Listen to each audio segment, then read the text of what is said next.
Bonjour à tous, aujourd'hui je vais vous montrer comment on peut créer un projet dans sa bibliothèque Ravelry et montrer aux autres et aux créateurs en fait ce qu'on a réalisé à partir de son patron. C'est important de le faire en particulier pour les petits créateurs parce que vous allez montrer ce qui est possible de faire à partir du patron et vous allez créer une vitrine, une visibilité pour le patron. Lorsqu'on est sur des patrons qui sont faits des dizaines de milliers de fois, ça n'a pas beaucoup d'intérêt. Quand on est sur des patrons qui viennent de sortir ou sur des petits créateurs qui vont avoir 20, 30 ou 40 vues, ça va être important de montrer ce qui est possible pour créer de la visibilité et également pour créer l'envie chez les autres personnes de réaliser le patron. Donc aujourd'hui, je vais faire un projet pour le Risti. Le Risti, c'est un patron que je trouve absolument magnifique où on a un mélange de jacquard dessiné, de dentelle. Voilà, c'est un pull, il me plaît énormément. Donc je vois que ce projet, ce patron a été réalisé 43 fois. Et si je clique ici, je peux voir les différentes réalisations du pull, les photos qui ont été faites par les gens. Ça me permet de me rendre compte ce que donnent différents mélanges de couleurs. On a ici le pull qui a été réalisé par Martine, que j'ai vu sur sa page Facebook et qui m'a donné très envie quand je l'ai découvert. Bref, moi aujourd'hui, je veux créer mon projet, même si je n'ai pas encore commencé, et je veux mettre une photo de Malène. Donc, pour dire que je vais réaliser ce projet, moi je suis sur la version anglaise, mais vous allez voir les icônes et les places sont les mêmes, je vais faire un caston du projet. Donc je castonne et je le nomme. Je le nomme le style de Lucie, il est pour moi, je le crée. À partir de maintenant, ce projet est à l'intérieur de mes projets, de ce que je vais réaliser. Je peux l'éditer parce que là pour l'instant c'est pas très clair. Donc je l'édite. Je dis que je le fais pour moi. Alors il est en progrès, puisque je ne l'ai pas encore fait, il est à 0%. Je le commence, voilà, je vais le commencer le 18, je le sais. Le compléter, ça je le remplirai quand je l'aurai terminé. C'est du tricot. Je peux remplir mon échantillon. Les aiguilles que j'emploie, donc je crois que c'est des 3,5. Bon, je le fais en fonction de ce que je vais réellement faire. Je peux le changer par la suite. Je vais ajouter la laine. Donc ma laine, là je vais la lier. Donc moi je vais utiliser de la délicate par une ou deux mailles. Je la sélectionne, ça va créer le lien.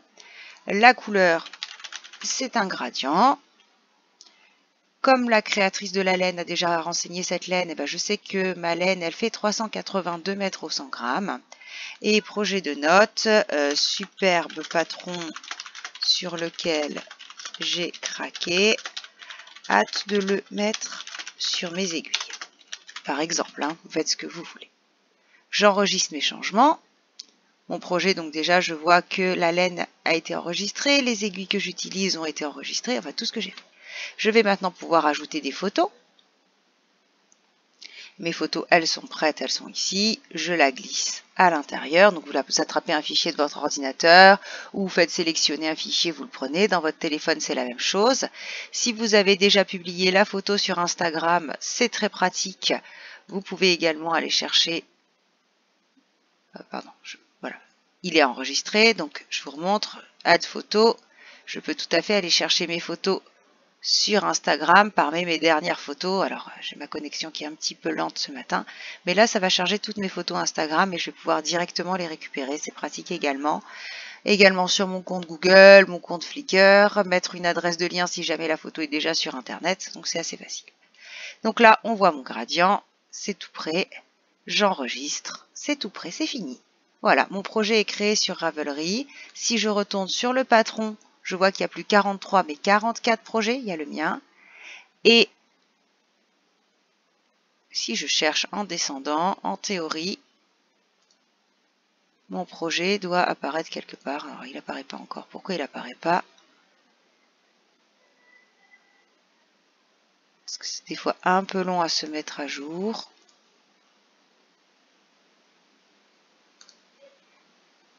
Projet have not in French. Donc cette personne-là, elle a fait des notes en français. Donc on peut également voir les commentaires des personnes. Donc du coup, mon projet, il n'y est pas encore. Bon, il va finir par apparaître.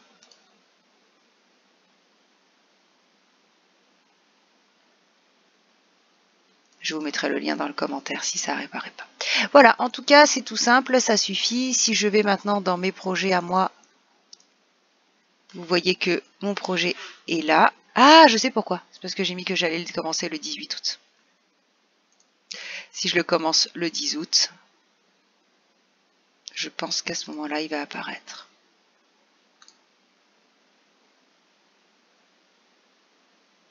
Voilà, il y est. Vous voyez, si je le mets à la bonne date, il apparaît. Donc si je l'avais mis plus tard, il ne serait pas apparu. Bonne journée!